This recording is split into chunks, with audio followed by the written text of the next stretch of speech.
ನನ್ನ ಹೆಸರು ವಿನಾಯಕ ಪ್ರಭು ವಾರಂಬಳ್ಳಿ ಅಂತ. ನಾನು ವಾರಂಬಳ್ಳಿಯವನೇ. ಸುಮಾರು ಮೋದಿಗೆ ಇದುವರೆಗೆ 10 ಸಲ ಪತ್ರವನ್ನು ಬರೆದಿದ್ದೀವಿ. ಆರಂಭವಾಗಿ ಈಗ ಉದಾಹರಣೆಗೆ ನನ್ನ ಹತ್ರನೇ ಸುಮಾರು 7-8 ಜನ ಅಡ್ರೆಸ್ಸನ್ನು ತೆಗೆದುಕೊಂಡು ಪ್ರಧಾನಿ ಮೋದಿ ಅಡ್ರೆಸ್ಸನ್ನು. ಬಟ್ ಅವರು ಕೆಲವರು ರಸ್ತೆಗಾಗಿ ತಗೊಂಡ್ರು, ಕೆಲವರು ಬೇರೆ ಬೇರೆ ಸಮಸ್ಯೆಗಾಗಿ. ಅದೆಲ್ಲ ಸುಮಾರು ಒಂದು 3-4 ಜನ ಪರಿಹಾರವನ್ನು ಕೂಡ ಪಡೆದಿದ್ದಾರೆ. ಆದರೆ ನಮ್ಮೂರಿನ ವಾರಂಬಳ್ಳಿಯ ನೆಟ್ವರ್ಕ್ ಸಮಸ್ಯೆ ಮಾತ್ರ ಹಾಗೆ ಬಟ್ ಮೋದಿಗೆ ಲೆಟರ್ ಬರೋದು ಮತ್ತೆ ಆ್ಯಪಲ್ಲಿ ಕಂಪ್ಲೇಂಟ್ ಕೊಡೋದು ಅಂದರೆ ವರ್ಕ್ ಆಗುತ್ತೆ, ಖಂಡಿತ ವರ್ಕ್ ಆಗುತ್ತೆ. ಬಟ್ ಈ ಥರ ಕೆಲಸಗಳಲ್ಲಿ ಆಗ್ತಿಲ್ಲ ನಿಮಗೆ ಅಂತ ಹೇಳ್ತಾರೆ. ವರ್ಕ್ ಅಂದರೆ ಕೆಲಸ ಆಗ್ತಾ ಇಲ್ಲ. ಪ್ರಧಾನಿ ಕಚೇರಿಯಿಂದ ಉದಾಹರಣೆ, ನಾವೀಗ ರಿಜಿಸ್ಟರ್ ಪೋಸ್ಟ್ ಮಾಡಿದ ತಕ್ಷಣ ಅಲ್ಲಿಂದ ಒಂದು ಮೆಸೇಜ್ ಬರುತ್ತೆ. ಮೆಸೇಜ್ ಬಂದ ತಕ್ಷಣ ಆ ಪೋರ್ಟಲ್ಲಿ ನಾವು ಹೊಡಿದ್ರೆ ನಮ್ಮ ಕೇಸು ಸಾಲ್ವ್ ಆಗಿದೆಯೋ ಅದು ಪ್ರೊಸೆಸಿಂಗಲ್ಲಿದೆಯೋ ಎಲ್ಲವೂ ಡೀಟೇಲ್ಸ್ ತೋರಿಸುತ್ತೆ. ಅದಾದ ನಂತರ ನಮಗೆ ಪುನಃ ಒಂದು ಪತ್ರ ಬರುತ್ತೆ. ಯಾವ ಉದಾಹರಣೆ BSNL ಅಧಿಕಾರಿಗಳು ಬರೆದ್ರೆ BS ಅಧಿಕಾರಿಗಳು ನಮ್ಗೆ ಉತ್ತರ ಬರುತ್ತೆ, ಪತ್ರ ಬರುತ್ತೆ. ಬಟ್ ಕೆಲಸ ಆಗೋದಿಲ್ಲ ಹಾಗೆ. ಎಲ್ಲರಿಗೂ ನಮಸ್ತೆ. ನನ್ನ ಹೆಸರು ಸೃಜನಾ ಅಂತ. ನಾನು ಸರ್ಕಾರಿ ಪ್ರೌಢಶಾಲೆ ಸೊನ್ನೆಯಲ್ಲಿ 10ನೇ ತರಗತಿಯಲ್ಲಿ ಓದ್ತಾ ಇದ್ದೀನಿ. ನಮ್ಮ ಸ್ಕೂಲಲ್ಲಿ ಆನ್ಲೈನ್ ಕ್ಲಾಸ್ ಕೂಡ ಮಾಡ್ತಾ ಇದ್ದಾರೆ. ನಮ್ಮ ಸ್ಕೂಲಲ್ಲಿ ವಾಟ್ಸಪ್ ಗ್ರೂಪ್ ಕೂಡ ಮಾಡಿದ್ದಾರೆ. ಅದಕ್ಕೆ ಹೋಮ್ವರ್ಕು ಮತ್ತು ಕ್ವಶನ್ ಪೇಪರ್ಸ್ ಎಲ್ಲ ಕಳಿಸ್ತಾ ಇದ್ದಾರೆ. ನಮಗದು ಡೌನ್ಲೋಡ್ ಮಾಡ್ಕೊಂಡು ಸಾಲ್ವ್ ಮಾಡೋಣ ಅಂದರೆ ನೆಟ್ವರ್ಕ್ ಪ್ರಾಬ್ಲಮ್ ಇದೆ.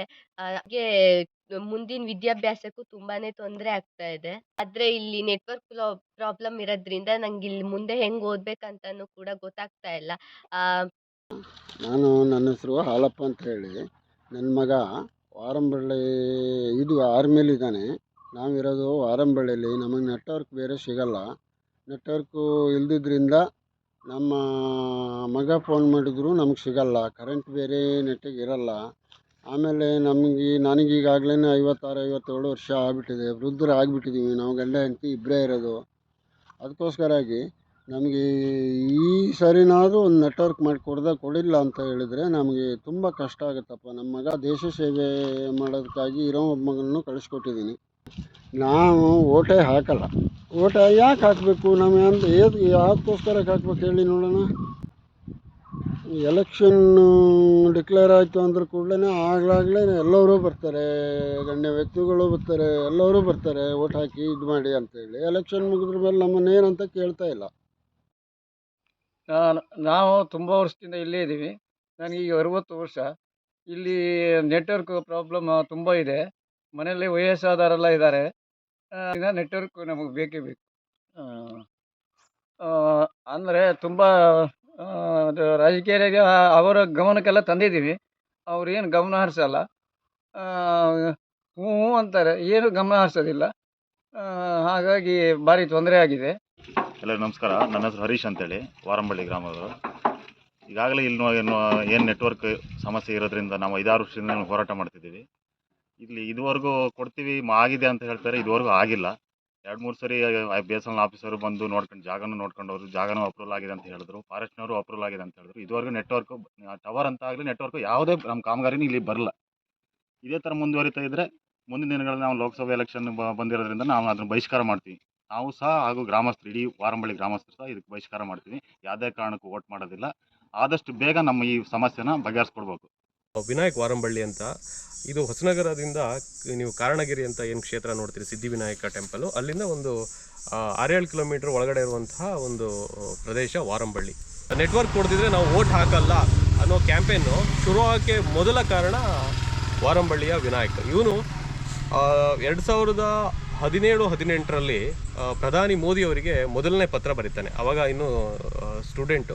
ಒಂದು ರಿಪ್ಲೈ ಬರುತ್ತೆ. ರಿಪ್ಲೈ ಬಂದುಬಿಟ್ಟು BSNL ಅಧಿಕಾರಿಗಳು ಕೂಡ ಆ ಸಂದೇಶವನ್ನು ಸ್ವಲ್ಪ ಪಾಲಿಸ್ತಾರೆ. ಅವತ್ತಿಂದ ಈ ತನಕ ಬರೀ ಪಾಲನೆ ಅಷ್ಟೇ. ಅಲ್ಲಿಂದ ಒಂದು ಲೆಟ್ರ್ ಬರುತ್ತೆ, ಅಧಿಕಾರಿಗಳಿಗೆ ಹೋಗುತ್ತೆ, ಇಲ್ಲಿ ಏನೂ ಕೆಲಸ ಆಗಲ್ಲ.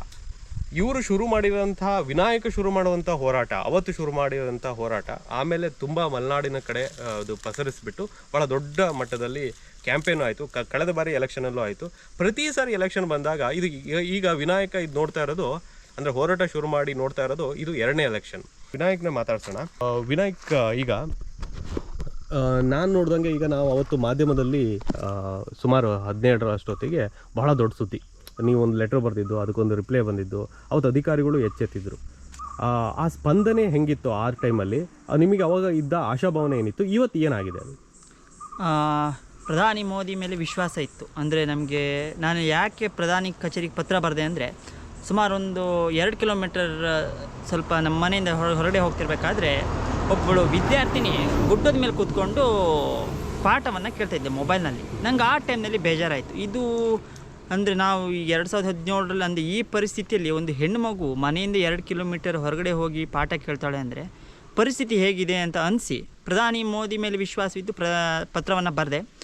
ನಂಗೆ ಆಶ್ಚರ್ಯ ಏನಂದರೆ 15 ದಿನದಲ್ಲಿ ಅಲ್ಲಿ ಒಂದು ಪತ್ರ ಬರುತ್ತೆ, ಇಲ್ಲ ನಿಮ್ಮ ಸಮಸ್ಯೆ ಬಗೆಹರಿಸ್ತೀವಿ ಅಂತ. ನನಗೆ ಆವಾಗ ಅನಿಸ್ತು ಆ ಹೆಣ್ಣು ಮಗುವಿಗೆ ನ್ಯಾಯ ಸಿಕ್ತು ಅಂತ ಅನ್ನಿಸ್ತು. ಅದಾದ ನಂತರ ಈ ಸಮಸ್ಯೆ ಬಗೆಹರಿತು ಅನ್ನೋ ಅಷ್ಟು ಹೊತ್ತಿಗೆ 2-3 ತಿಂಗಳು ಕಾದೆ, ಬಟ್ ಯಾವುದೇ ಅಧಿಕಾರಿಗಳು ಆ ಸಂದರ್ಭದಲ್ಲಿ ಬಂದಿರಲಿಲ್ಲ. ನಂತರ ಮತ್ತೆ 2 ತಿಂಗಳಾದ್ಮೇಲೆ ಮತ್ತೊಂದು ಪತ್ರ ಬರೆದೆ. ಆವಾಗ BSN ಕಚೇರಿಯಿಂದ ಉತ್ತರ ಬಂತು ಶಿವಮೊಗ್ಗದಿಂದ. ಹೌದು, ನಿಮ್ಮೂರಲ್ಲಿ ನೆಟ್ವರ್ಕ್ ಸಮಸ್ಯೆ ಖಂಡಿತ ಇದೆ, ನಿಮಗೆ ಸೊನ್ನೆ 4-5 ಕಿಲೋಮೀಟರ್ ಸೊನ್ನೆ ದೂರ ಆಗುತ್ತೆ, ಅಲ್ಲಿ ಟವರ್ ಇದೆ ನಿಮಗೆ, ಅದನ್ನು ಏರಿಸ್ತೀವಿ, ಅಥವಾ ಇಲ್ಲ ಅಂದರೆ ಹೊಸದಾಗಿ ಒಂದು ಮಾಡಿಕೊಡ್ತೀವಿ, ಟವರ್ನ ನಿರ್ಮಾಣ ಆಗುತ್ತೆ ಅಂತ ಹೇಳಿದ್ರು.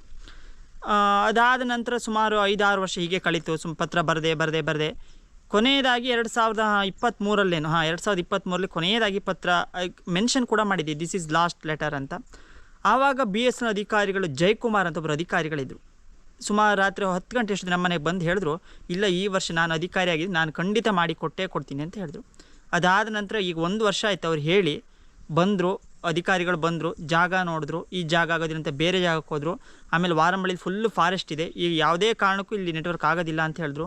ಆಮೇಲೆ MP ಗಳ ಹತ್ರ ಎಲ್ಲ ತುಂಬ ರಿಕ್ವೆಸ್ಟ್ ಮಾಡ್ಕೊಂಡು ಒಂದು ಜಾಗವನ್ನು ಫೈಂಡ್ ಔಟ್ ಮಾಡಿದ್ರು. ಆ ಜಾಗವನ್ನು ನೋಡಿ ಅದೇನು ಇತ್ತೀಚೆಗಷ್ಟೇ ಫಾರೆಸ್ಟಿಂದ ಕ್ಲಿಯರೆನ್ಸ್ ಸಿಕ್ಕಿದೆ ಅಂತ ಹೇಳ್ತಾ ಇದ್ದಾರೆ, ಬಟ್ ನಮಗದು ಗೊತ್ತಿಲ್ಲ.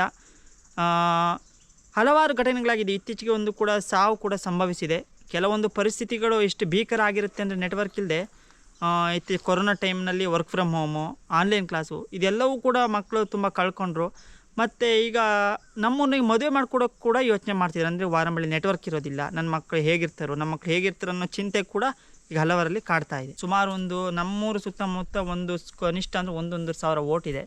ಒಂದು 3-4 ಕಿಲೋಮೀಟರ್ ವ್ಯಾಪ್ತಿಯಲ್ಲಿ ಒಂದು 4-5 ಹಳ್ಳಿಗಳು ವೋಟ್ ಹಾಕೋದೇ ಇಲ್ಲ ಅಂತ ತೀರ್ಮಾನ ಮಾಡಿದ್ದಾರೆ. ಇದು ಕೂಡ ದೊಡ್ಡ ಮಟ್ಟದಲ್ಲಿ ನಡೆಯುತ್ತೆ ಹೋರಾಟ. ಎಷ್ಟು ವೋಟ್ಗಳಿತ್ತು? ಸುಮಾರು 1,500 ವೋಟ್ಗಳು ಇದ್ದಾವೆ. ಅಂದರೆ ವಾರಂಬಳ್ಳಿ ವ್ಯಾಪ್ತಿ ಸುತ್ತ 3-4 ಕಿಲೋಮೀಟರ್ ವ್ಯಾಪ್ತಿ. ಈಗ ಆಶ್ವಾಸನೆ ಕೊಟ್ಟರೆ ನಿಮಗೆ ನೀವು ಬಗ್ಗಲ್ಲ? ಈಗ ಆಶ್ವಾಸನೆ ಯಾವುದೇ ಕಾರಣಕ್ಕೂ ಬಗ್ಗ. ನಮ್ಗೆ ಈಗಾಗಲೇ 7 ವರ್ಷಗಳು ಕೂಡ ನಾವು ನಂಬಿದ ಆಶ್ವಾಸನೆಯೇ ಕೇಳಿ ಸಾಕಾಗಿ ಈ ಆಶ್ವಾಸನೆ ಎಲ್ಲವೂ ಕೂಡ ಪೊಳ್ಳಾಗಿದೆ. ಸೊ ಈಗ ವೋಟ್ ಹಾಕದೇ ಇರೋದು ಮತ್ತು ನೋಟ ಕೂಡ ನಿಮಗೆ ಆಪ್ಷನ್ ಇದೆ, ನೋಟ ಕೂಡ ಒಂದು ಭಾಗನೇ. ಸೊ ನೋಟ ಹಾಕ್ತೀರಾ ಅಥವಾ ವೋಟೇ ಹಾಕಕ್ಕೆ ಹೋಗಲ್ವಾ? ಇಲ್ಲ, ವೋಟ್ ಹಾಕೋಕ್ಕೆ ಹೋಗೋದಿಲ್ಲ ಅಂತ ತೀರ್ಮಾನ ಮಾಡಿದ್ವಿ. ನೋಟ ಎಫೆಕ್ಟಿವ್ ಅಲ್ಲ, ಅದು ನೀವು ಹೋಗೋದೇ ಇಲ್ಲ ಅಂತ.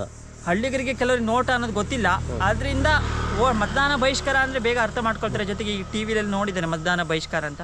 ಸೊ ಹಾಗಾಗಿ ಕಡಾಖಂಡಿತವಾಗಿ ಮತದಾನವನ್ನು ಬಹಿಷ್ಕಾರವನ್ನು ಮಾಡ್ತಿದ್ದೀವಿ.